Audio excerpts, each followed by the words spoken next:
Tá bom, Fica fechou. tranquilo. Boa noite, internauta. Tudo bem, companheiro e companheira? Mais uma live. A live das 19 horas com o nosso amigo Fausto Augusto Júnior, do Diese, né? Diretor técnico do Diese. Hoje nós vamos fazer uma discussão muito importante com ele. Antes disso, os nossos recadinhos, né? Já estamos no ar. Nos sigam nas redes sociais. No Facebook, lá o Sindicato dos Químicos de São Paulo, arroba Sindicato Químico SP e arroba Hélio Rodrigues Químicos. No Instagram, arroba Químico SP e arroba Hélio.químico, Hélio.Rodrigues 13. É isso aí. Hoje o nosso bate-papo vai ser com o nosso querido diretor técnico do Diese, Departamento Intersindical de Estatísticas e Estudo Socioeconômico. É o Fausto Augusto Júnior. Fausto Augusto Júnior é graduado em Ciências Sociais pela USP, mestre em Educação pela Faculdade de Educação da Universidade de São Paulo, FEA USP, é doutorando na mesma instituição. Sua atuação tem foco na área de educação e sindicalismo, relações do trabalho, relações de trabalho, desenvolvimento industrial e regional e gestão de pessoas e conhecimento. Deixa eu trazer para cá rapidamente o nosso ilustre convidado da noite de hoje, companheiro Fausto Augusto Júnior. Boa noite, Fausto Augusto Júnior, tudo bem?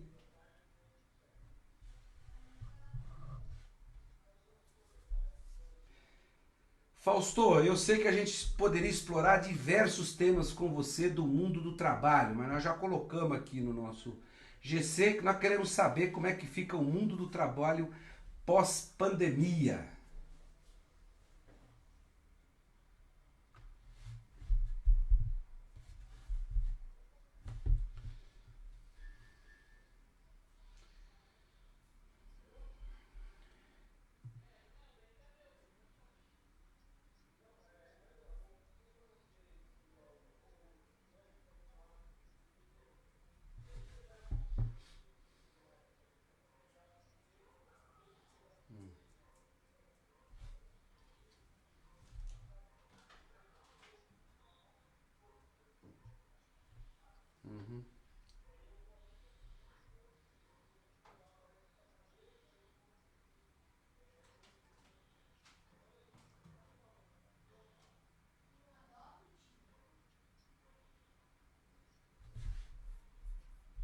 Ô Fausto, só um probleminha.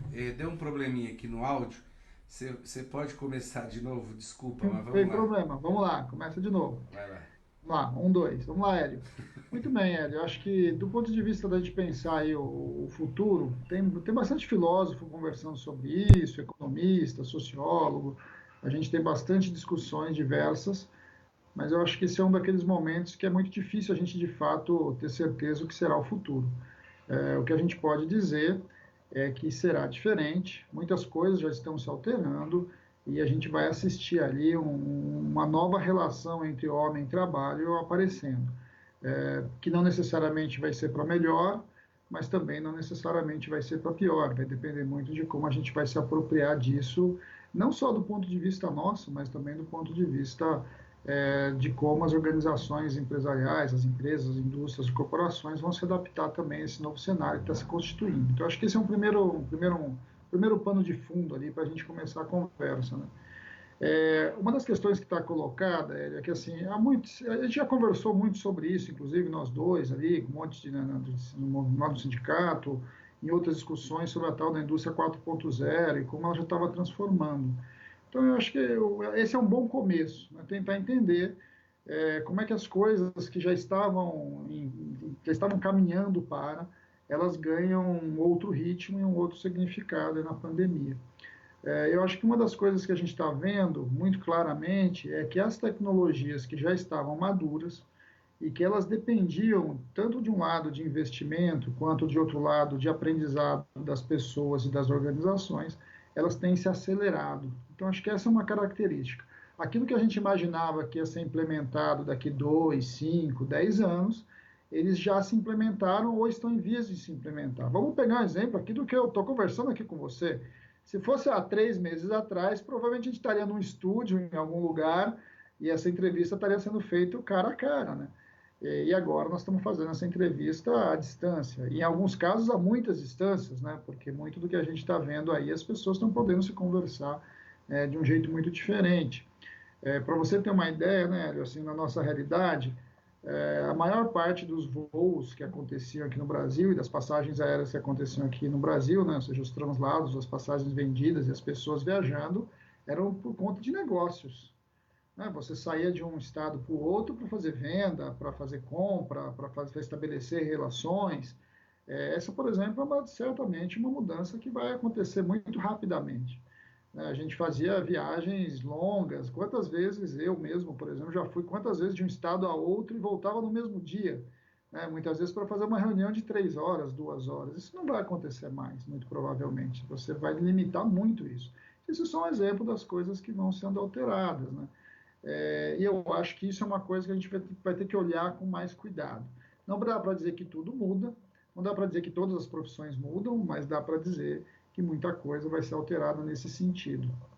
Existe uma coisa, Hélio, que a gente chama de curva de aprendizagem. E essa curva de aprendizagem, ela é tanto das pessoas quanto das organizações. Em momentos como o que nós estamos vivendo, essa curva se acelera muito e as pessoas aprendem muito rápido e aprendem por um motivo muito simples, né?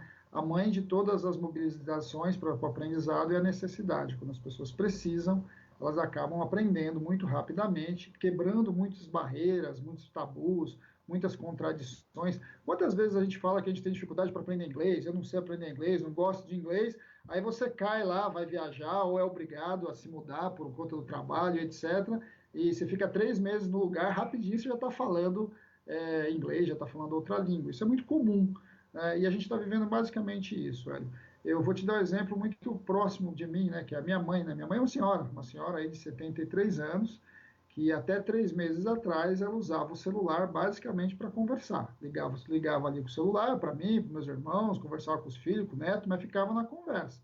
Bem, em 3 meses a minha mãe já usa todas as redes sociais, já vai na igreja pela internet, pelo celular, já conversa com a comunidade toda, com as vizinhas e etc., pelo celular. E eu estou falando de uma pessoa que tem uma idade já, está numa outra etapa da vida, e que já tinha muita dificuldade mesmo para lidar com essa tecnologia, e hoje ela lida. A pergunta é, como é que ela aprendeu? Bem, ela aprendeu. Né? Ela aprendeu usando, ela aprendeu se arriscando, e ela aprendeu com os outros, mas o que mobilizou ela foi muito a necessidade. Agora, isso que acontece com as pessoas, e aí sim que eu quero chamar a atenção com relação ao trabalho, né, ao emprego também, em trabalho e emprego, é que as organizações acontecem a mesma coisa. Né? As empresas, por exemplo, tinham muita dificuldade de pensar uma gestão com pessoas espalhadas. Né? Então, eu tinha uma empresa, tinha um escritório, tinha um conjunto de profissionais, e eu trabalhava com todos em volta de mim, ali, numa sede, num lugar. E se ensaiava o home office, ensaiava você trabalhar em casa. Né? Bem, agora está todo mundo tendo que trabalhar em casa. Então, as organizações estão aprendendo, estão sendo construídas novas teorias, estão construindo outras ferramentas administrativas, outras práticas de gestão, e as instituições estão aprendendo, por exemplo, o home office. Mas não é só o home office é um exemplo. Isso vai fazer com que quando elas voltarem, quando o mundo voltar à sua normalidade, esses aprendizados vão estar incorporados. Ah, mas todo mundo vai continuar trabalhando no home office? Claro que não. Né? Mas para aqueles cargos, para aquelas funções, para aquelas opções que isso é mais interessante, provavelmente já vai ser implementado e deve continuar assim. A gente está ouvindo aí, hoje tinha uma matéria no jornal dizendo que os escritórios ali da Águas Espraiadas aqui em São Paulo estão vazios. E já tem várias empresas achando que talvez continuem vazios depois da pandemia, porque é um tipo de trabalho vinculado muito ao desenvolvimento, aos negócios, ao mercado financeiro, em que está sendo muito interessante, em que a produtividade, inclusive, aumentou, inclusive a intensidade do trabalho nas casas das pessoas. Então, acho que essa é uma novidade que a gente vai assistir. Mas não é só, viu, Mônica? A gente vai ver isso, inclusive, nas atividades manuais. Mas vamos aí para o bate-papo, que eu acho que pode ser mais interessante para a gente conversar um pouquinho. Bom, já entrou aqui várias pessoas na live aqui, todas parabenizando, dando boa noite, né? A Suzana, a Lídia, a Joana, o Henrique, a Bela, a Márcia, a Giovana, o Ariovaldo da Executiva Nacional da CUT, né? Tá aqui o nosso querido Ariovaldo. O Ariovaldo dá umas colheres de chá pra gente e aparece aqui. O Sérgio Faustino, brincadeira, sempre tá aqui com a gente. O Faustino, a Natália também da CUT tá aqui, o Valmir da Federação, a Débora, a Jordana e os demais companheiros. Não, então é isso. Você acha que aquilo que a gente sempre teve como resistência de entrar no mundo tecnológico, mundo da informação, e lógico, esquecendo as outras áreas, mas olhando especificamente o que está em torno da tecnologia da informação, das telecomunicações, você acha que essa pandemia ela acelerou demais esse processo, Fausto? Ah, não há a menor dúvida, não há a menor dúvida. Em vários sentidos, em vários sentidos. Esse sentido que eu falei da comunicação, mas não é só da comunicação, não. A gente está lidando com produção, por exemplo, né? As pessoas estão produzindo, tanto do ponto de vista de projetar, né? Por exemplo, projeto de produto era algo que a gente já via, né? As grandes corporações, por exemplo, elas já tinham grupos de produção, né, grupos de desenvolvimento em várias partes do mundo que se comunicavam, né, que já desenvolviam pedaços diferentes de produto. Agora, essa realidade, ela desceu não só para as grandes corporações, como ela acelerou nas grandes corporações, e agora ela vai se implementar cada vez mais. A gente já está vendo, eu vou te dar exemplo de coisas que eu conheço, né, que eu tenho conversado, que eu tenho discutido com pessoas, por exemplo, designer de moda, né, era algo que teoricamente a pessoa podia trabalhar em casa e etc, etc, mas não trabalhava, trabalhava no escritório, agora ela passou a trabalhar em casa. Desenhista de molde de roupa, por exemplo. Desenhista de molde de roupa, quer dizer, a estilista desenhou, ela encaminha isso para uma profissional que transforma aquele desenho num design de roupa, e aquele design vai ser a base do corte do tecido. Isso que também era feito dentro da mesma escala de produção, dentro de uma fábrica, de uma empresa, no escritório, hoje ele passa a ser feito indistintamente. Né? Os próprios programas acabam desenhando e produzindo muito disso. Coisas que a gente não imaginava, velho, mas, por exemplo, uma das coisas que a gente está começando a assistir é que aquilo que a gente imaginava que ia acontecer lá na frente começa a acontecer agora. Ou seja, você pode estar programando uma máquina e a máquina está produzindo a distância para você. Você no setor químico sabe disso. A Petrobras já opera uma refinaria quase que inteira à distância, de maneira remota. Ela não precisa daquela operação local. Aquela operação local, em grande medida, ela trabalha muito com a segurança do equipamento, etc. Mas você pode operar remotamente muita coisa já. E isso já está acontecendo e vai se acelerando. Só que, ou seja, aquilo que era muito grande, né, que estava nas grandes corporações, nas grandes empresas multinacionais, etc., ela vai descendo para a nossa realidade. Até porque a imposição se coloca. Então, se você tem um negócio, o seu negócio não consegue ser operado normalmente na pandemia, e você acha que vale a pena você fazer um investimento ali, que seja X mais um, X mais dois, e você tem esse recurso para você continuar operando o seu negócio, você vai fazer. Né? Você deve estar vendo a quantidade de pessoas que está trocando a sua banda de internet. Né? Você estava lá em casa, lá, tá, só aquela bandinha estava bom lá, tocava a vida. Uma das coisas que tem acontecido, as pessoas têm trocado sua banda de internet, têm cabeado a sua casa com rede de computação, coisa que não acontecia antes, né? Porque não era necessário isso. Então a gente vai assistindo esses movimentos. Então a gente vai ver muito disso. Ontem foi Dia das Mães. Quantas pessoas não encontraram suas mães virtualmente? Aqui em casa mesmo estava todo mundo junto, mas estava todo mundo junto na televisão. Isso não acontecia, né, em maneira nenhuma. A gente fazia sempre em a casa da mãe, todo mundo para a mãe, fazia o churrasco, a feijoada, etc. E de repente você começa a se utilizar disso. Mas vamos pegar um exemplo, porque isso pode parecer pouca coisa, mas não é, porque a gente tem um país tão grande como é o Brasil, pessoas tão distantes, né? Às vezes tem filhos das famílias, um está no Rio Grande do Sul, o outro está no Nordeste, o outro está em São Paulo, e a mãe está no Paraná, aquelas coisas típicas de brasileiro. E ontem a gente viu um monte de gente usando um sistema como esse, que não tinha usado, e podia ter usado, no passado esse sistema já existia. E a pergunta é por que a mãe à distância não usou e agora usou? Porque as pessoas aprenderam, né? Porque o sistema começou a ser popularizado, e eu acho que tem uma coisa aí no meio que a gente vai assistir. É claro que não é para todo mundo, não é para todas as empresas, a gente está falando de uma parcela muito restrita, inclusive numa população tão desigual como é a brasileira, mas eu acho que são mudanças do ponto de vista tecnológico que a gente vai assistir para frente. A coisa mais difícil de implementar numa tecnologia, Hélio, não é a tecnologia, é as pessoas. É você romper com a negação da pessoa querer trabalhar com aquele tipo de equipamento, é o aprendizado que muitas vezes é doído, né? Eu preciso aprender, preciso abandonar outras práticas. A gente está vendo isso em educação, né? A educação à distância, que eu nem gosto muito do termo à distância, porque eu acho que EAD é uma concepção muito clara do que é. Eu acho que nós estamos vivendo outras práticas de ensino nas escolas, que vai continuar assim? Claro que não. Educação a gente faz presencialmente, a gente vai estar junto, isso faz parte do processo de aprendizagem da humanidade. Agora, a gente vai aprender a usar ferramentas que, por exemplo, a escola, que é uma instituição que demora muito tempo para incorporar a tecnologia, ela está tendo que incorporar de maneira muito rápida. Depois que ela fizer isso, ela provavelmente vai continuar.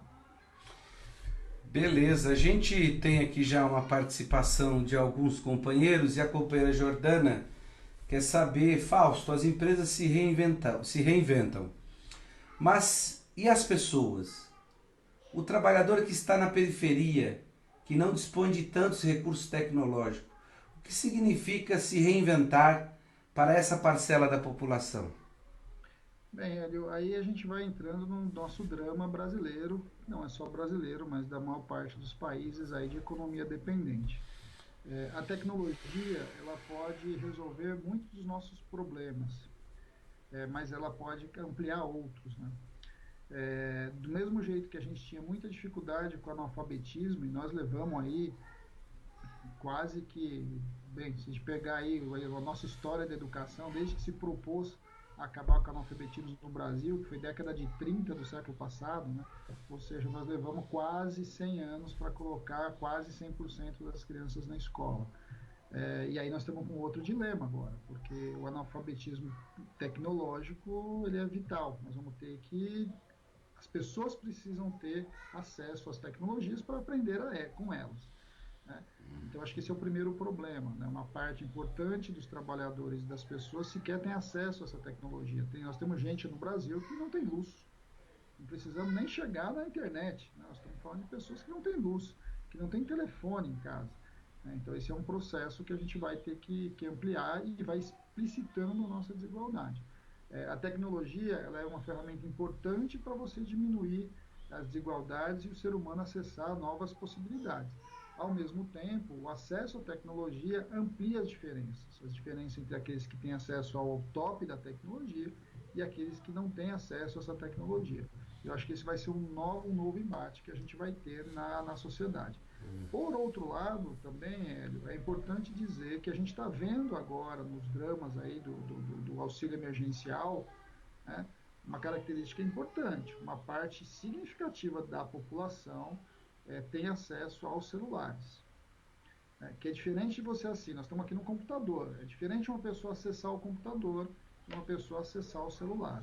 O celular hoje, ele está na mão de muita gente, uma parcela importante da população, e o problema não é ter o celular, o problema é a conta do celular, né? É o crédito e o acesso a essa internet. Então, quando a gente discute lá que a gente precisa ter banda larga espalhada pelas cidades para todo mundo, que foi um projeto, inclusive, que foi discutido há um tempo atrás, que a gente, né, os espaços comunitários de internet, etc., eles precisam ser retomados. Este projeto de uma banda larga que a cidade de São Paulo, por exemplo, ou uma cidade qualquer, devesse ter para todos os seus cidadãos, seria fundamental.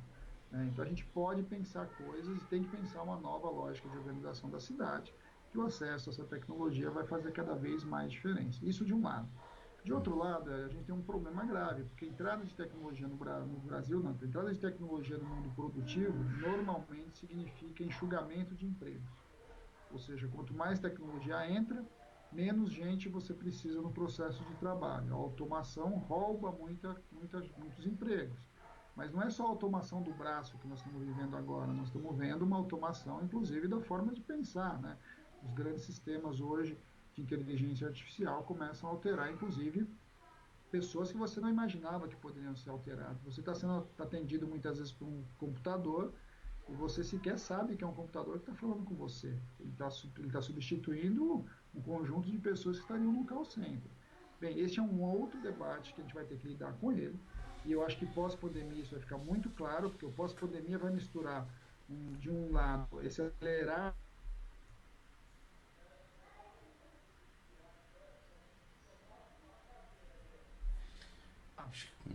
Voltou, deu uma travadinha, mas voltou. Deu uma travadinha, voltou. E isso que vai tender a acontecer? A gente vai ter que lidar com uma situação objetiva.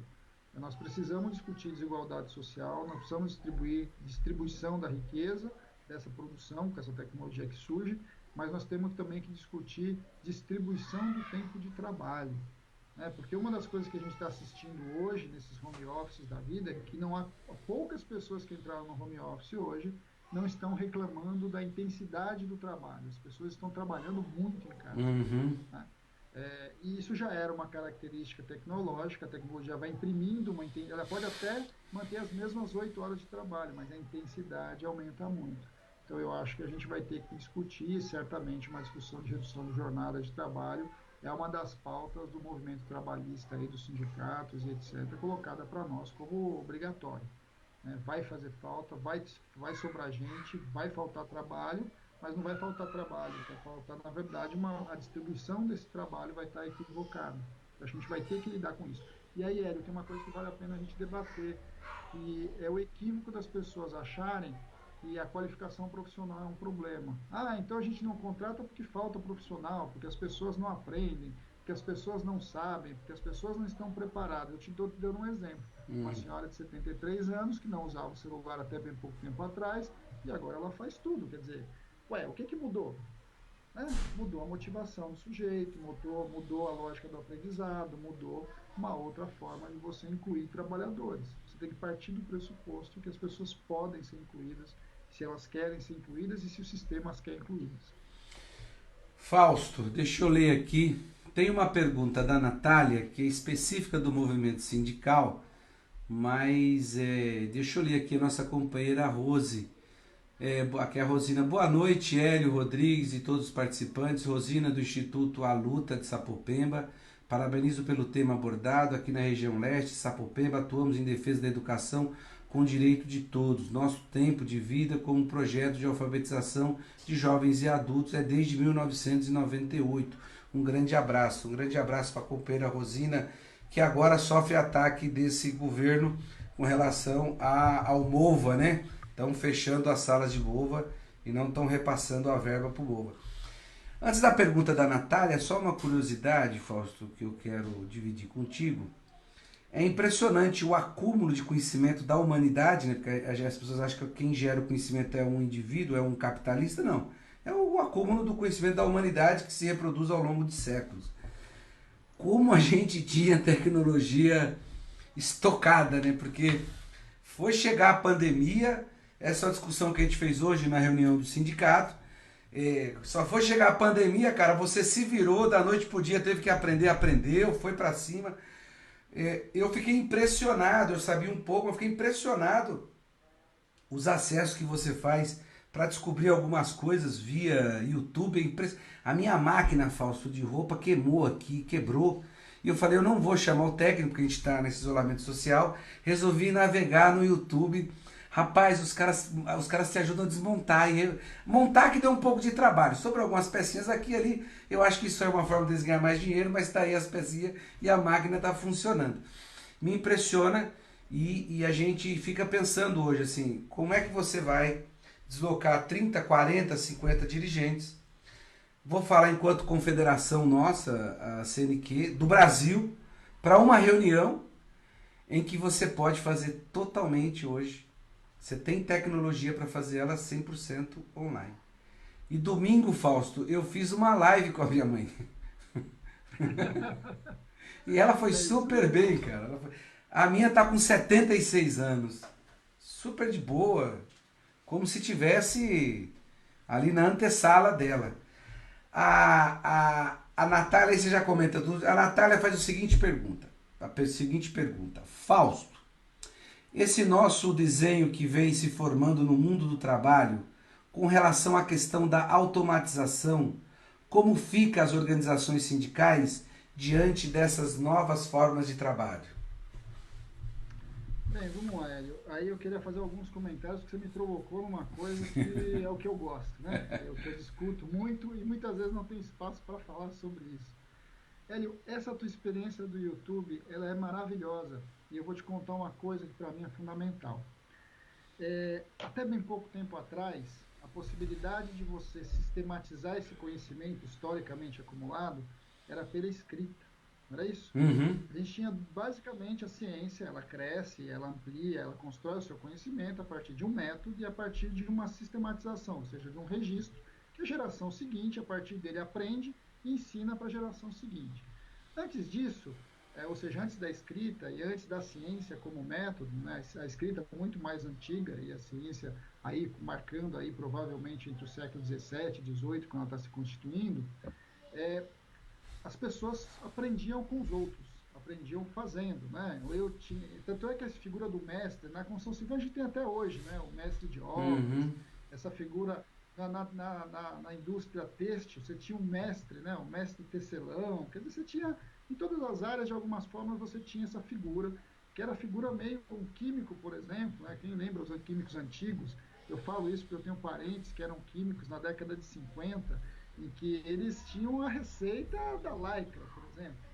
O meu sogro não, o pai do meu sogro era um dos caras de uma indústria química aqui de São Paulo, que era o cara que sabia fazer a Lycra, que nem tinha esse nome ainda. Ou seja, isso era uma fórmula, né? Ele detinha esse conhecimento prático que ele passava para a geração seguinte. Muito bem. O que a internet está fazendo que eu acho isso genial? Olha só, alguém, em qualquer lugar do Brasil, provavelmente, ou de um país de língua portuguesa, te ensinou a consertar uma máquina. Isso é muito sério, Hélio, porque isso é conhecimento sistematizado, sem ele precisar escrever, sem ele precisar dominar o método científico que a gente leva anos para aprender. Eu estou falando isso porque eu arrumo, antes de ser sociólogo, etc., eu sou eletrotécnico, então eu arrumava computador, arrumava televisão, essas coisas todas. Eu faço isso até hoje. Mas assim, quantas vezes você precisa arrumar uma só televisão, você entra hoje no YouTube e alguém vai te ensinar isso. E vai te ensinar de uma forma muito interessante, porque é uma forma como o Paulo Freire lembrava muito da gente, pra gente, essas coisas, né? O conhecimento é uma mercadoria especial, e é uma mercadoria tão especial que normalmente, se eu tenho uma caneta aqui, ó, e eu te dou a caneta, ou te vendo a caneta, eu não tenho mais a caneta. O conhecimento não é assim, não. O conhecimento é assim, cara. Eu tenho um conhecimento e te ensino, né? E você me ensina, eu não perco o meu conhecimento e você passa a ter ele. Então, o fato de eu te dar um conhecimento, a gente compartilhar um conhecimento, o outro não perde com ele. Mas, ao mesmo tempo, mais do que isso, a gente juntos constrói um novo conhecimento. Então, ele rende ainda. Então, o conhecimento tem essa característica. E essas possibilidades de sistematização do povo simples, né, do trabalhador manual, que todo mundo muitas vezes dizia, né, a gente dividia o mundo entre o trabalhador que pensa, o trabalhador que executa, e muito essa coisa que se falava muito da perda do conhecimento do trabalho, etc., etc., a gente vai percebendo que já faz algum tempo que isso não é verdade. O trabalhador tem uma enorme quantidade de conhecimento e que antes a sua sistematização, como ela era escrita, ela era em manuais, ela era em formas muito elaboradas de construção, era muito difícil. E hoje não, hoje o sujeito liga um celular, grava e ele está sistematizando o conhecimento. Isso para mim é genial, isso é revolucionário, isso é revolucionário. É revolucionário porque nós estamos questionando esse paradigma de que o conhecimento que vale é o conhecimento acadêmico. Quando, na verdade, o conhecimento que vale, seja ele acadêmico, seja ele prático, é aquele que dá sentido e resolve os seus problemas, né? Ajuda você a suprir as suas necessidades. Isso é algo que acho que vai mudar muito o mundo a partir disso. Agora, vamos lá para o mundo sindical, né? Esse mundo nosso aí sindical, que a Natália está colocando, eu sei que isso, eu conheço a Natália está fazendo o TCC dela sobre isso, então eu já até entendi porque a Natália está perguntando. Nossa, Natália, viu? E aí eu já vou responder para ela, porque como eu já fui professor da Natália, eu sei exatamente o que ela está se preocupando, e eu vou falar para a Natália. Natália, preste atenção no momento que a gente está vivendo. É genial. E muito daquilo que você tinha como dúvida nas suas perguntas começam a ser resolvidas no mundo prático, no mundo real. E eu vou te dar um exemplo. Há bem pouco tempo atrás, a gente queria saber, Hélio, e a gente fez essa discussão no sindicato, na CUT, nas centrais, como é que a gente ia chegar ao trabalhador. E a gente dizia, bem, tem que usar a tecnologia. Sim, mas como é que eu vou usar a tecnologia para chegar no trabalhador da base? Como é que a gente vai fazer esse movimento? Bem, você, por exemplo, já está na sua 74, 75 lives, ou seja, você está chegando no trabalhador que antes da pandemia talvez você não chegava desse jeito. É, e está acontecendo um fenômeno que eu acho que não volta mais. Né? Eu tenho conversado muito com as entidades que têm começado a fazer as assembleias virtuais. E as assembleias virtuais têm chegado no sujeito individual. Alguns comentários que eu ouvi sobre a assembleia virtual é os sujeitos trabalhadores da base dizendo o seguinte: agora o sindicato está me ouvindo. Porque o nosso mundo, como foi construído, apesar que gostemos dele ou não, ele acabou colocando muito as escolhas individuais, né? Não é à toa que o cara entra no Facebook, quer aparecer a cara dele, a vida dele, mostrar. Este movimento do sujeito enquanto indivíduo está posto enquanto algo que muitas vezes, naquela assembleia tradicional que a gente fazia, ele não se sentia representado. E agora a assembleia virtual, de certo modo, ele vai lá e coloca a opinião dele, ele começa a aparecer. Ele faz o comentário na sua live. Você é o presidente do sindicato, eu quero fazer um comentário para você. Eu não estou gostando disso, daquilo outro. Ele escreve para você na sua live e você recepciona o que ele está falando. Essa nova interação, que era algo que a gente não sabia muito bem como fazer, a gente está aprendendo. E está fazendo. E eu diria para você que o movimento sindical vai mudar radicalmente depois dessa pandemia. Como vai acontecer isso, nós não sabemos. Está acontecendo um outro fenômeno também. Alguns dirigentes que lidam melhor com essa tecnologia, normalmente os dirigentes mais novos, estão ocupando esses espaços.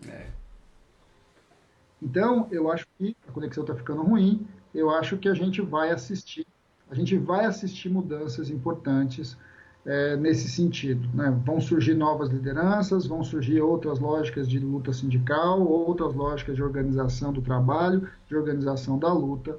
Então, eu acho que aí tem um algo novo surgindo. Né? E é um algo novo como está surgindo em todos os outros. Então, algumas coisas que a gente tinha como dilemas, né? Eu diria 3 meses atrás, imagina, a gente estava conversando sobre isso há uns 3 meses atrás, lá no Sindicatos Químicos. Eu acho que a realidade se impõe a nós, né? E nada melhor do que a praxis. E eu acho que a gente tem que aproveitar esse momento, para efetivar a praxis mesmo, né?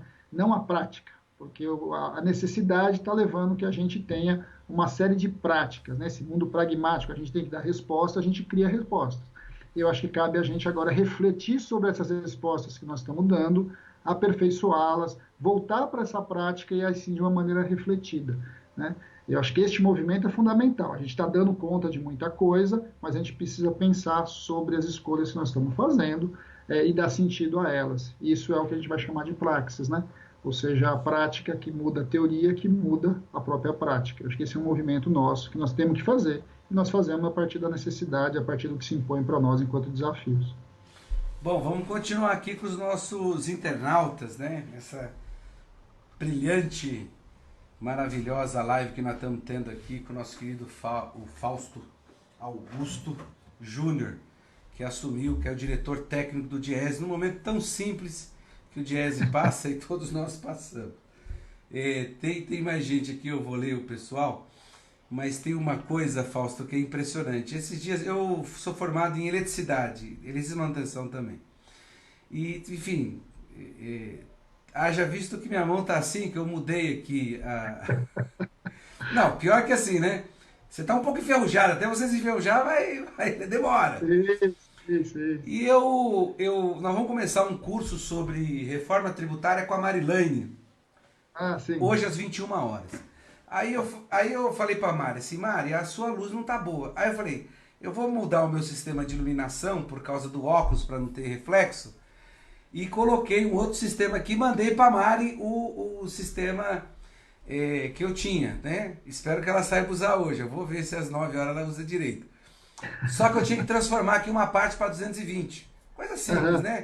Mas claro, você tá fora de forma, vai puxar fio e tal, né? Exatamente. E aí se vai sozinho, então. Sozinho e dá, né? Aí eu lembro que na época que a gente passava fio, tinha um passa-fio, eu tava sem o passa-fio.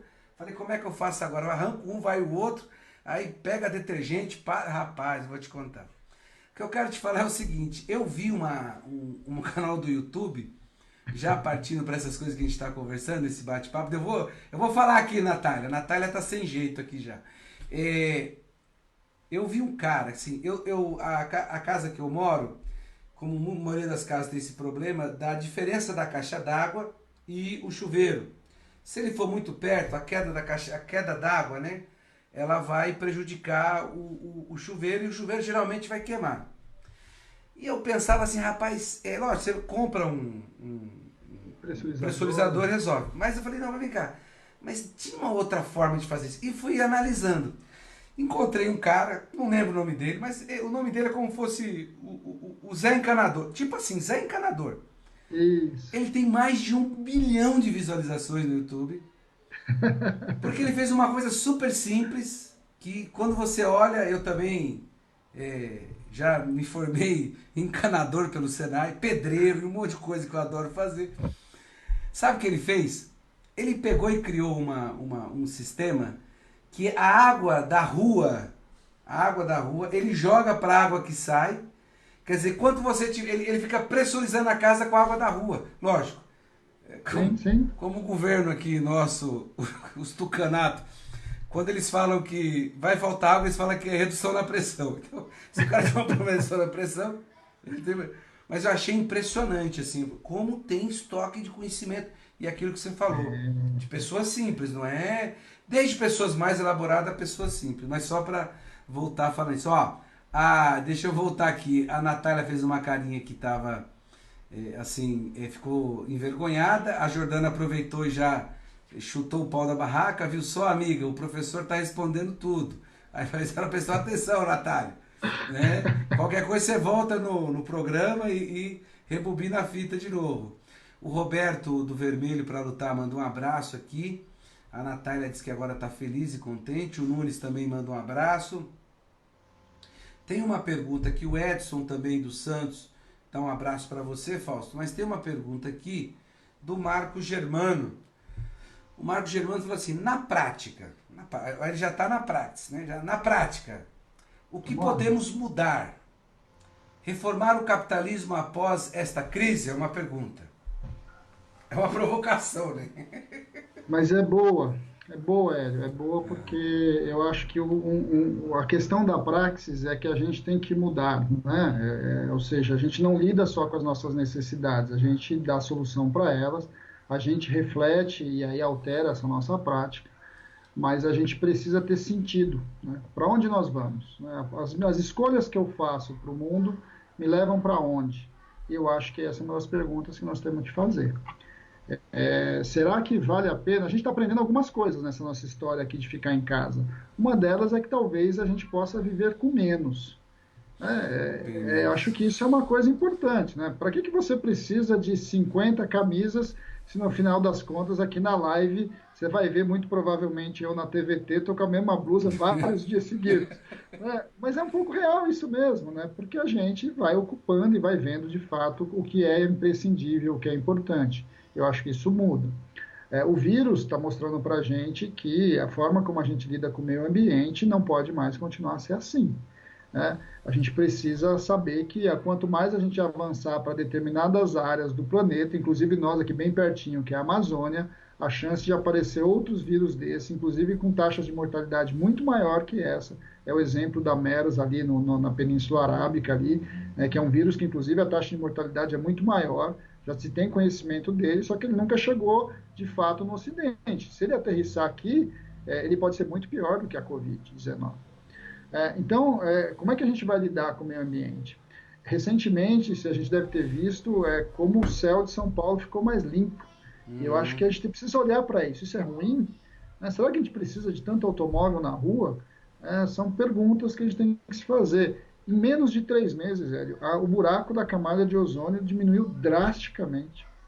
Ou seja, o vírus está mostrando para a gente, na verdade, a Gaia, né, o planeta Terra está mostrando para a gente que, olha, se vocês acharem que vão me destruir, eu dou aqui, ó, do lado, né, a humanidade acaba e o mundo se reconstrói, cara. Então a gente tem que ter clareza que essas coisas estão acontecendo. Então acho que o meio ambiente é uma discussão importante para nós. E a desigualdade é outra. Né? Acho que talvez poucas vezes ficou tão explícito para todo mundo, mesmo para aqueles, né, que defendem o capitalismo, o liberalismo e etc., que a fronteira entre o mais pobre e aquele que está em condições muito ruins de vida, inevitavelmente atinge a sua mansão. O vírus é isso. Por mais que você possa ter o melhor tratamento, o presidente lá do Santander morreu. Né? E sinto muito, é assim que funciona, né? E quanto mais a taxa de disseminação do vírus ampliar, mais a chance de você pegar, independente de quem você seja. Né? Isso está colocando para nós uma série de questões. Aqui no Brasil é muito claro. Né? Nos Estados Unidos a gente já está vendo, né, que talvez seja, talvez não, é o país com mais mortes, que as mortes do coronavírus estão vinculadas à classe, à cor, né, à posição social. Isso está influenciando diretamente o número de mortes. E eu acho que isso vai ficando muito claro, vai jogando para nós uma enorme desigualdade que nós temos que tratar dela. Como nós vamos tratar dela? Bem, eu acho que está na hora da gente construir utopias, né, Hélio? As utopias são esse conjunto de ideias que nos move, né, que nos move para frente, né, vai dar um sentido à nossa ação. É possível e é preciso fazermos diferente. Não necessariamente faremos, mas eu acho que está colocado agora. Tem um monte de teoria rolando, eu acho que a gente está na hora de a gente recolocar algo que a gente fez nos anos 90, que foi a economia solidária, né? O professor Paul Singer foi uma figura tão importante, uma proposta de uma nova lógica econômica, né? Na forma como a gente pensa a solidariedade quanto elemento econômico efetivo. Tem uma discussão agora da economia circular, como é que nós vamos lidar nos nossos entornos, nos pequenos negócios, na lógica comunitária muito menor e que tem troca, tem lógicas de produção de valor que muitas vezes a gente não vê. A própria, e talvez, a grande discussão que está posta do ponto de vista global é o que o Papa está propondo. O Papa está propondo uma nova economia, ele chama a economia de Francisco. Não de Francisco porque é o Papa que é o Francisco, mas é da escola de São Francisco de Assis. Uma economia em que leva em consideração o meio ambiente, leva em consideração uma visão de solidariedade, uma outra forma de você encarar o outro, uma outra forma de você pensar como é que você minimamente supre as necessidades. Nada é inevitável, são escolhas, né? As escolhas que muitas vezes a gente vai se perdendo delas. E eu acho que este momento ajuda a gente, pelo menos, voltar a ter mais essa utopia, essa reconstrução da utopia que vai nos movimentar. Eu acho que sim, é possível a gente pensar um questionamento do capitalismo. Agora, só o questionar não resolve. Né? É um movimento que ele faz parte das nossas escolhas aqui, Hélio. Quando eu defino onde é que eu compro o meu pão de manhã, onde eu compro o arroz na hora do almoço, se eu vou num grande supermercado ou se eu vou no mercadinho aqui do lado, se eu compro o pão no mercado grande lá de uma rede internacional ou se eu vou na padaria do lado de casa, é uma escolha. Se você escolhe como é que você lida com a sua empregada doméstica, uma das coisas que muito da classe média está começando a aprender é que, poxa, como faz diferença eles limpam a minha sujeira. Né? Ou seja, essa revalorização que a gente tem que dar ao trabalho das pessoas, das diversas profissões que estão colocadas para nós, é vital. Se vai acontecer, eu não sei, mas eu acho que são escolhas que nós temos que fazer. E elas são miúdas, elas são pequenas. A gente vai percebendo o quanto é pouco, muitas vezes, você poder ajudar o outro aqui do lado. O que menos tem, por N motivos, a forma como ele está encarando a dificuldade, e não é só do ponto de vista financeiro não, viu, Hélio? A gente que está trabalhando com organizações, com essa lógica de ver como é que as pessoas estão se virando na crise, uma das coisas que a gente tem visto é que tem pessoas que lidam, por exemplo, com a crise, com essa nossa crise aqui pandêmica, trabalhando. Então a pessoa te liga 10 horas da noite perguntando o que ele pode fazer, né? Porque ela precisa fazer algo, porque ela não aguenta ficar em casa sozinho, parado. Em compensação, nós temos outras pessoas que têm uma confusão tão grande na sua vida por causa da pandemia, porque os filhos não estão na escola, porque a casa é pequena, porque tem tanta demanda, porque o pai está doente, enfim, tem tantas coisas, que aquele que pode fazer muito e aquele que está com muita dificuldade para fazer, eles se complementam. E o resultado daquele trabalho coletivo, ele é equivalente a se todo mundo estivesse trabalhando 8 horas por dia, na mesma lógica de produtividade. Então, assim, esse respeito às demandas, às necessidades, às condições de cada um está colocado para todos nós. A gente tem uma tendência de passar uma régua no igual, né? Então todo mundo é igual, então eu vou cobrar igual. Tem aquele dirigente sindical que visita 20 fábricas por dia, aquele que visita duas. A gente fala, não, tem que visitar 10 todo mundo, né? Não, mas talvez a gente tenha que olhar como é que essas coisas acontecem, como é que elas são complementares e elas não são competitivas. Isso é um outro olhar para o mundo. E eu acho que é isso que vai talvez alterar alguma coisa em relação à pandemia. Ela está nos obrigando a pensar formas diferentes, como a gente encara a vida, os valores que a gente encara. Eu vou te dar um exemplo também sobre relação à família, né? Essas coisas que nós estamos vivendo. A família que mais cresceu na última década foi a família monoparental. Pô, que nome estranho, né? O que é esse negócio aí? Não, é a família de uma pessoa. Olha só como o individualismo ele é cruel, né?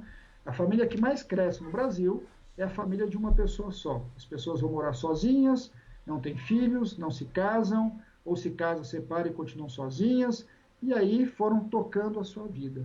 Bem, a pandemia está colocando em xeque essas famílias, porque ficar sozinho numa sociedade em que você está andando, está indo para o trabalho, está voltando, é uma coisa.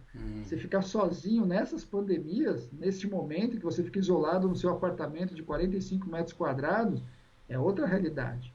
Né? Agora, isso significa que você tem que ressignificar os valores de tolerância com o seu irmão, os valores de tolerância com o seu amigo que poderia morar com você, enfim, né? O seu casamento, que talvez se você não fosse tão chato ou não fosse tão individualista, talvez seu casamento continuasse. Essas coisas vão alterando a vida da gente, vão fazendo a gente refletir sobre a nossa realidade. Quiçá a gente possa construir a partir dessa reflexão um mundo melhor. Está marcado o mundo melhor? Não, não está marcado. Pode ser muito pior, porque, só para lembrar, a última grande pandemia que a gente teve com essas características foi em 1918, né, com a gripe espanhola, logo no final da Primeira Guerra Mundial. Matou 100 milhões de pessoas a gripe espanhola. O que a gripe espanhola incubou? A gripe espanhola incubou a Segunda Guerra Mundial.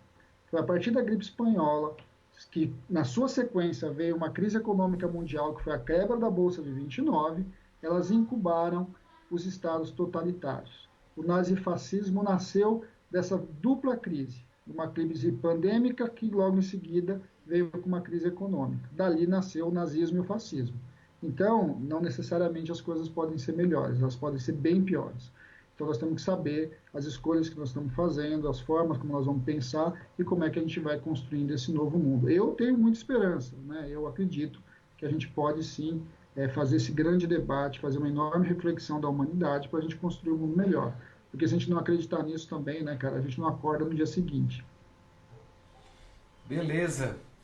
Ô Fausto, eu vou pedir aqui para os nossos internautas compartilhar nossa live, né? Uma coisa que eu esqueço, me cobram aqui no ponto eletrônico, que o pessoal não compartilha a nossa live. É só clicar lá e compartilhar.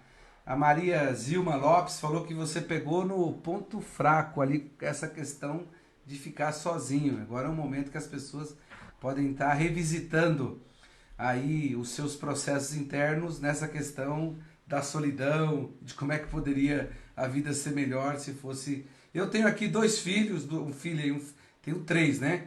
Um do primeiro casamento, já está com 24 anos, mas tenho aqui de 3 e de 8 anos. É quando você falou assim, acho que a gente poderia ter menos roupa e tal. Eu já veio logo aqui, porque eu estou lavando roupa, eu falei, rapaz, não tenha dúvida. Porque o ciclo da roupa é uma desgraça que eu percebi. A roupa, eu achava que ela, tipo assim, ela vai entrar na máquina sozinha. Não, não entra. Você tem que tirar do cesto e colocar na máquina. Primeiro que ela tem que ir pro cesto. Depois tirar do cesto e ir pra máquina. Depois ela tem que ser estendida, que é uma coisa absurda isso. Estender roupa é um negócio absurdo. Depois você tem que tirar do varal, dobrar, guardar e esperar o momento de passar. Ah, cara, aí passar é um terrorismo. Você tem que pegar, passar, separar e guardar ainda. Eu vou te falar. Então, mas para você ver como a economia, como a tecnologia, muitas vezes ela é pensada por homens. Por homens. Eu queria chamar, a gente falou de tecnologia, né? Vamos pegar a tecnologia do ferro de passar. A tecnologia do ferro de passar, Hélio, é a mesma do final do século XIX. No século XIX, você usava um ferro, de ferro fundido, que você abria a parte de cima dele e colocava carvão dentro. Cheguei com esse. Aí esse ferro embaixo esquentava e você passava. Bem, o princípio do ferro elétrico de hoje, a única diferença é que ele não é tão pesado quanto Uhum. aquele ferro de ferro fundido. Mas o princípio é o mesmo, é uma chapa de ferro embaixo, agora de aço inoxidável, e que tem uma resistência elétrica que aquece aquele ferro. Mas o princípio é o mesmo. A pergunta é, Deus do céu, tem tanta tecnologia desenvolvida, será que a gente não poderia ter desenvolvido uma tecnologia que se passar podia ser muito mais fácil? Mas como a maioria das pessoas que fazem a tecnologia não são as mulheres que usam a tecnologia, né, em especial nessa famosa economia de reprodução, um dos grandes problemas é que, tá bom, a gente só vai aperfeiçoando porque não é tão importante assim. Mas quando você tem que botar a mão no ferro, você vai ver que se pudesse ter um jeito de se botar a tua roupa ali numa máquina, apertar um botão e ela sair espaçadinha, seria lindo, não seria não? Mas eu tô sonhando com isso ultimamente. A Bruna veio aqui me encher o saco na live e falou que tem que separar a roupa. Eu sei, Bruna. Eu separo roupa branca, roupa de cor escura, roupa clara. O problema é que você tem que esperar juntar muito para fazer isso. E quando junta muito, o varal não dá, cara. O varal fica tudo cheio. E depois fica uma eternidade para passar. Eu sei, eu faço isso. É horrível. E eu tô aqui esperando, rezando, orando em Deus para que apareça uma máquina que você coloque a roupa e saia passada. De preferência já com o cabide grudado, só para você colocar no cabide. E também outra coisa que some é par de meia e cabide, né, rapaz? Eu nunca vi igual. Ah, Pé de meia é uma felicidade, né? É parece o que bichinho tem. comedor de pé de meia. Deixa que eu dou pé de meia. Fausto, eu queria que, nós já estamos chegando aqui a 50 minutos, que você falasse um pouco sobre os trabalhos do Diese, como é que vocês estão agora. Você assumiu recentemente essa tarefa super importante, o Diese é um departamento importantíssimo para a organização da luta da classe trabalhadora. O que vocês estão vendo agora? E um palpite que a gente faz aqui, o que você acha, onde que você acha, até onde chega, na sua opinião, a extensão dessa crise? Eu sei que é um palpite difícil, mas acho que você tem condições de pelo menos aproximar para a gente um pouco o que seria esse mundo. Bem, Hélio, a gente está num daqueles momentos bem complicados, né? E só para fazer a propaganda ali de novo, né? Mas o que é o DIES, né? O DIES é um departamento, né? Um instituto de pesquisa, assessoria e educação, criado e mantido pelo movimento sindical. O nosso papel é ajudar exatamente nisso, ajudar o movimento sindical e os trabalhadores, a classe trabalhadora em geral, a refletir, produzir conhecimento, sistematizar conhecimento, criar conhecimentos novos para a sua luta, para produzir esse mundo melhor, para também fazer o enfrentamento com o patronal, né? O Diese nasce fazendo o índice de inflação. E o que era o índice de inflação? Era uma medida muito concreta, Hélio. Era você saber quanto que o teu salário comprava esse mês e quanto que ele comprava no mês que vem. O conceito de inflação é muito simples, né? É quanto que o seu salário subiu versus quantos produtos que você comprava. Isso é inflação, né? Como que você vai perdendo esse poder de compra ao longo do tempo. O Diese nasceu para isso, para colocar o conhecimento historicamente sistematizado, científico, à disposição da classe trabalhadora. E nós fazemos o quê? Nós fazemos pesquisas, nós fazemos assessoria, nós ajudamos aí na mesa de negociação, ajudamos o movimento sindical a negociar com o governo, e nós fazemos educação, formação e etc. Nós temos uma escola de ciência do trabalho que está o tempo todo refletindo, inclusive, sobre essas transformações. Para nós, esse momento, inclusive, é um momento fundamental, né? Porque nós estamos no miolo, então, agora, e tudo que a gente fica fazendo ali no Diese, na escola, ganhar um sentido e amplificar o seu sentido. Com relação às nossas produções, nós colocamos ali no nosso site, www.diese.org.br, um espaço que chama Sala de Situação da Epidemia, né? Sala da Situação da Pandemia. Ali você vai ver todas as nossas produções recentes sobre a pandemia. Ali já tem um conjunto grande de textos, de áudios, de vídeos que a gente está falando um pouco sobre, até do que eu estou falando aqui, muito mais, de todas as medidas. Nós colocamos no ar também, Hélio, 3 cursos EAD gratuitos, né? Então está lá à disposição, reforma trabalhista, história do movimento sindical e compreendendo o mercado de trabalho, como 3 cursos aí abertos, gratuitos, para quem acha que esse é um momento de pandemia, é um momento também da gente refletir e poder estudar. Mais a calculadora do 936, enfim, mais bastante coisa que a gente está discutindo e colocando à disposição do movimento sindical e dos trabalhadores. E tentar, a partir desse monte de coisa que a gente está produzindo e está discutindo, nós temos um grupo que está discutindo, inclusive, isso, né? O que vai ser o pós-pandemia, né? Esse tem sido para nós um enorme desafio tentar perceber essas nuances. Bem, acho que agora a gente precisa focar um pouco de Brasil, né, Hélio, para a gente poder entender um pouco isso para frente. O Brasil vai para um caminho muito ruim e o atual governo fez uma escolha que talvez tenha sido uma das piores escolhas que a gente poderia ter. Ele está fazendo uma enorme oposição entre a vida das pessoas e a economia, como se a economia não fosse um resultado da operação efetiva da vida das pessoas.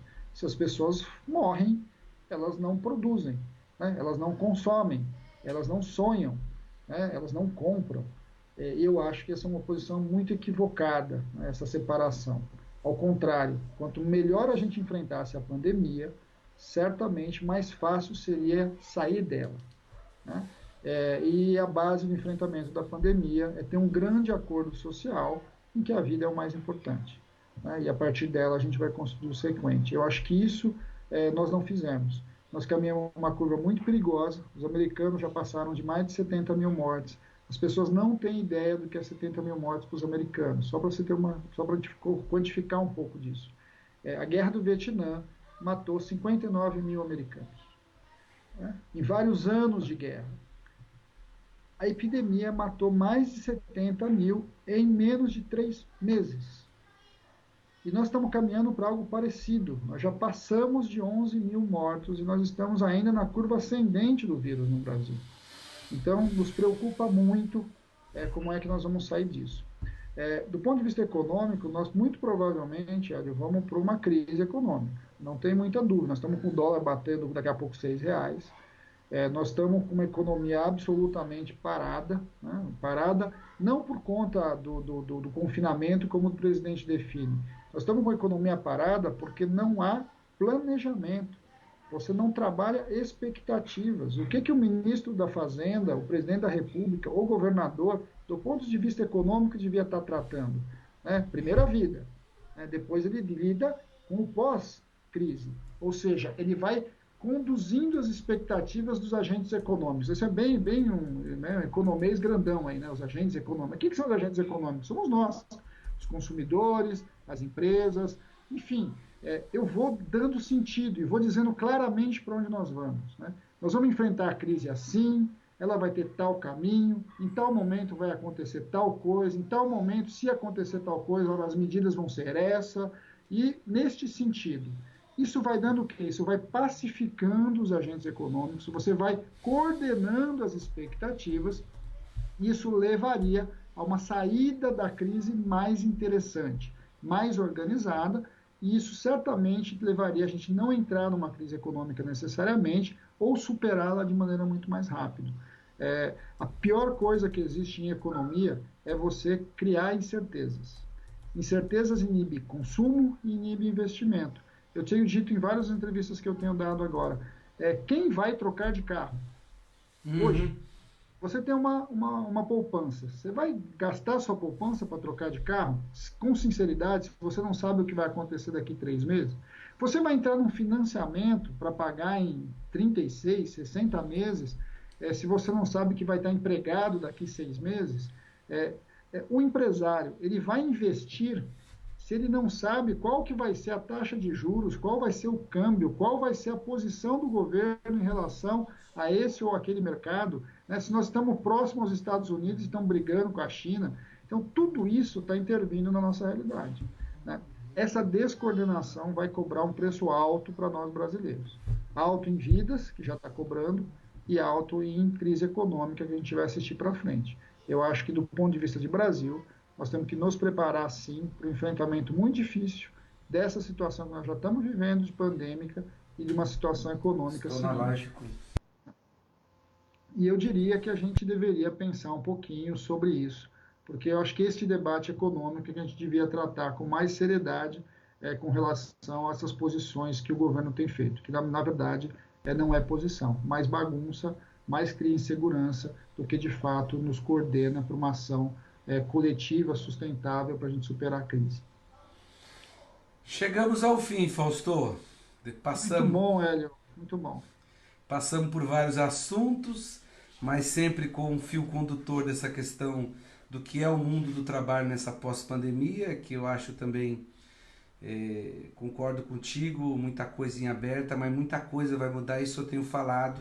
Nós temos um conjunto de empresas muito grande na categoria, Fausto, de pequena e média empresa, que na minha opinião, queria saber a sua também, que no primeiro momento deu férias coletivas, porque até então você não sabia a extensão da crise, você vai tentando medir como a gente está no processo, estamos na crise, a gente não sabe até onde isso vai dar, então a gente fica fazendo ações e todo mundo, todos os atores fazendo ação.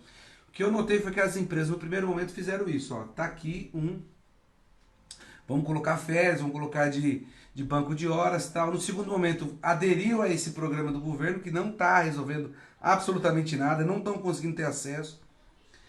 No segundo momento, que é o que eles já estão colocando, a partir de junho agora, já começa a se agravar, literalmente fechamento de empresa e com certeza julho é um momento crítico nessa questão, que a gente vai ver muitas empresas que têm capital de giro bastante limitado, que não tem gordura, somente aqui do setor plástico eu estou falando, é que cada setor vai corresponder de uma forma. Sim, A claro. Nitroquímica, que é uma empresa importante da nossa categoria, ela está contratando gente porque ela é matéria-prima para uma série de outras empresas do ramo alimentício, que é o que tá tocando a economia. Então, eu estou prevendo, de acordo com os dados que a gente está recebendo, que a gente vai ter um julho difícil, um agosto com muita quebradeira, com um desemprego muito alto. E aí sobrando uma ou outra ali para poder contar a história. E é aquilo que você falou, ninguém está comprando carro, ninguém está comprando produtos de valor agregado, nós estamos só no consumo ali dos É alimentos, essencial. do essencial, que subiu muito, a gente percebeu, o que aconteceu com o pacote de arroz de 9 10 reais, o tipo 1, para 17 18 reais, e aí cada tipo de lugar que você vai vendo, quer dizer, um absurdo que fizeram também, né, com a elevação desses preços, infelizmente é isso. Eu queria que você fizesse as considerações finais e agradeço muito essa oportunidade que você nos deu. Tá aqui o site do Diese, www, tá na nossa tela aqui, diese.org.br, que eu estou tentando já ver uma nova ocupação depois do mundo pós-pandemia. Muito bem. Só um comentário rápido. Quer dizer, a Fica à quebra das vontade. empresas é uma escolha, e é uma escolha deste governo. E é bom que isso seja claro e seja dito em alto bom som.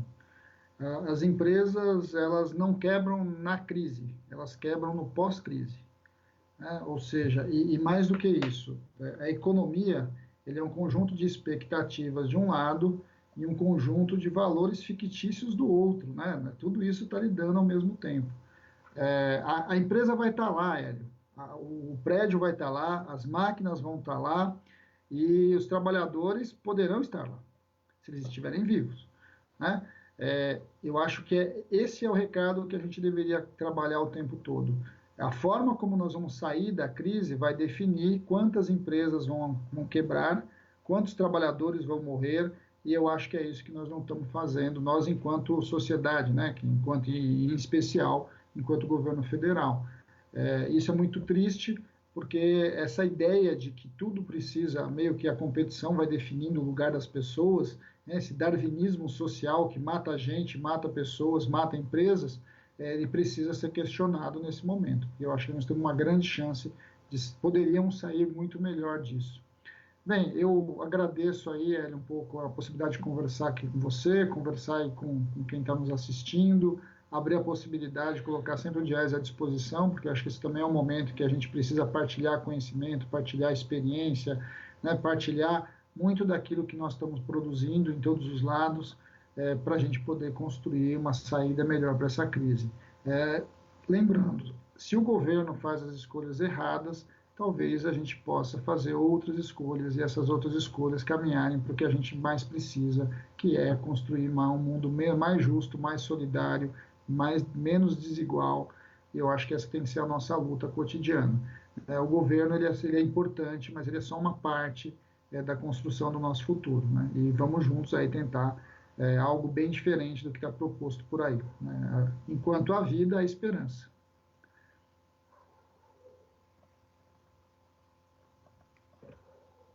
desculpa, todo mundo que passou pela live aqui, tem uma notícia triste, mas a gente tem que dar.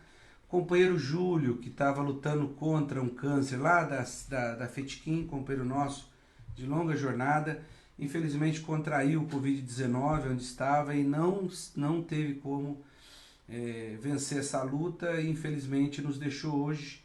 O companheiro Júlio, que esteve com a gente no Plansec, em tantos outros projetos que a gente tocou junto. O Deusdete da Federação está aqui me dando a notícia aqui na live nossa. Fica com Deus, né? Que Deus possa acolher ele no lugar mais bonito do céu, porque o Júlio foi um lutador, né? E nesse último momento da vida dele lutou muito contra o câncer e infelizmente por causa da Covid-19 não teve condições mais de resistir. Então fica aqui a nossa homenagem ao companheiro Júlio nessa live.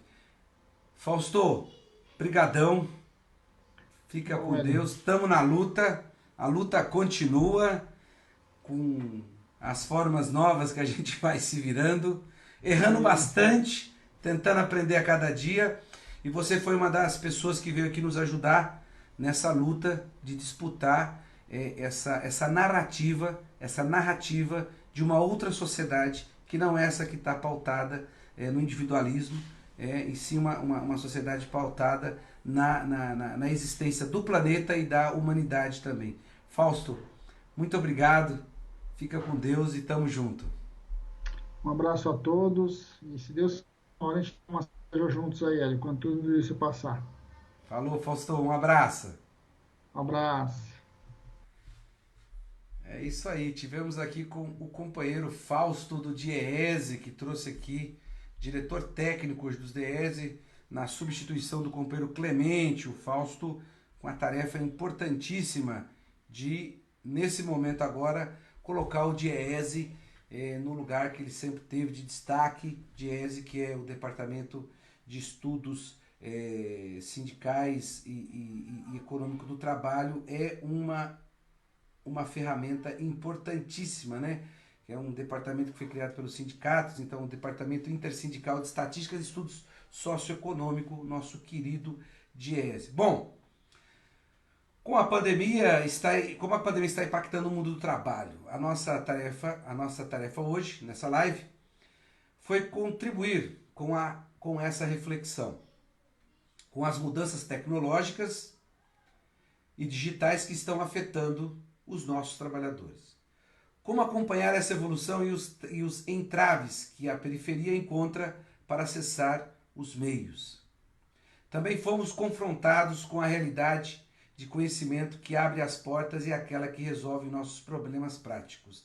E fica evidente a necessidade de nos apropriarmos das novas tecnologias. Um grande desafio, muito atual, é salvar vidas e continuar construindo a utopia. Utopias. Precisamos mudar. Sim, e estamos nos organizando para dar essa resposta. Reavaliando nossos valores, pessoas e sociais, nossos valores pessoais e sociais, começando pela solidariedade.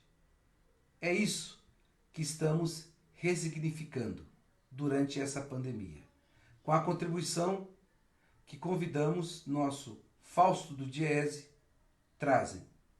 Um forte abraço, tamo junto.